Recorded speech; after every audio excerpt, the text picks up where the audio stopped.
In today's video, we will be learning how to factor trinomials. One thing to remember are trinomials have three terms in them. I like to label mine term A, term B, and term C. And I'll be using those terms throughout the video. Let's get straight into an example. Assuming you were given a question, x squared minus 10x plus 16. How would we factor this? The first step is to find two numbers that would multiply to give us term C. Again, 16 in this case. We could write them down.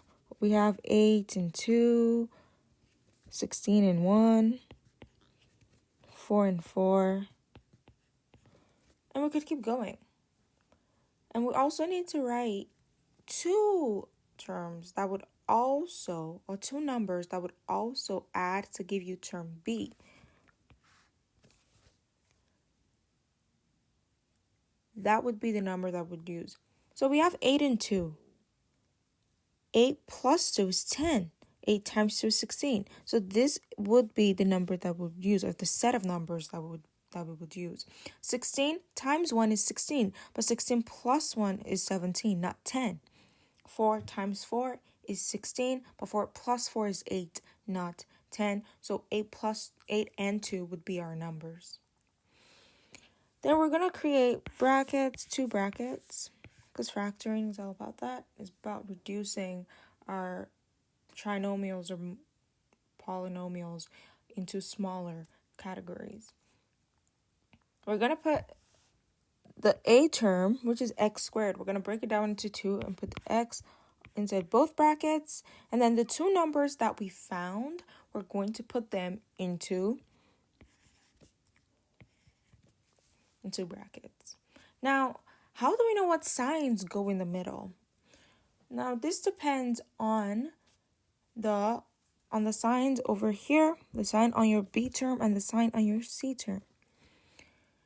10 has a negative, and 16 is as a positive.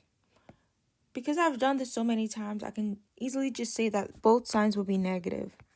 Why? Because negative 8 plus negative 2, because negative 8 plus negative 2 will give us negative 10.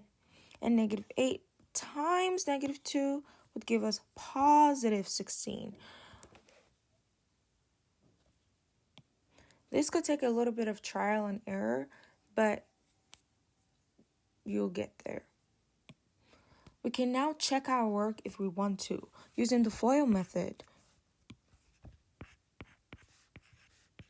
which is first,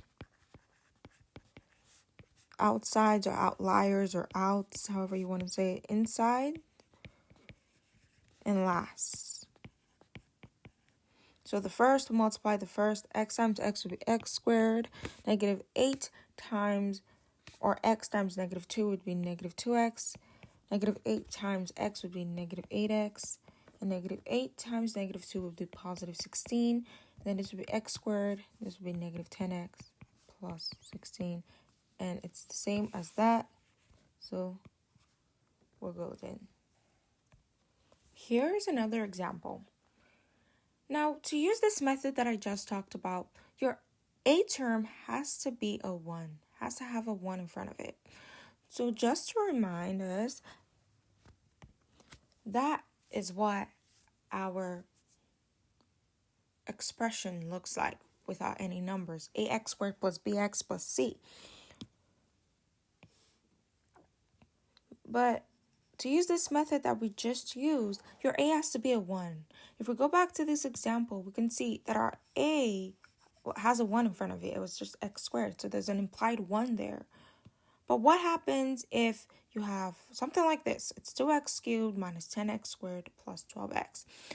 Now, when I look at this, I can bring out a common factor. I can take out something that's common between each term. And if you look at it really closely, a 2x is common. If I take out a 2x from this term, I can simplify it and then use the method we've been using. So to do that together, if I bring out a 2x,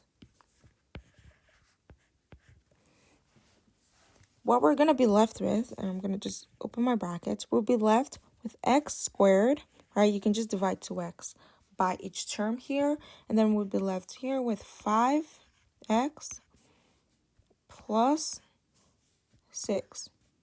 And now this looks a lot like that. So now we can use the method we've been using, right? 2x, we have two brackets. You have to leave what you brought out. You have to bring that with you. Don't drop it or let it go. You have to keep bringing it down with you as you go. So we have what can multiply to 6 and also add to negative to give us -5. Off the bat, I know it's a 3 and a 2. I know this is going to be x. It's 3 and a 2. So we're going to have -3, -2. And that is our final answer. Again, we can check our work.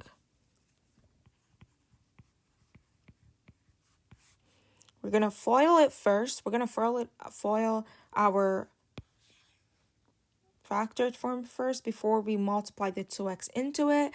So it's going to be x squared minus 2x minus 3x plus 6. And then this is going to, again, we're going to keep bringing that 2x with us so we don't forget. X squared minus 5x plus 6. Then we can multiply the 2x into it. I think this step is really important so that you know so that you're sure that you took out the right amount of number. You took out the right amount of number from your expression. So 2x times x squared would be 2x cubed. Again, when you're multiplying exponents with the same coefficient, you add the exponents. So minus 2x would be 10x squared plus 12x. Again, the same here as here. And this is our final answer, and we are correct. Okay, so thanks for watching this video. See you guys in the next one. Bye.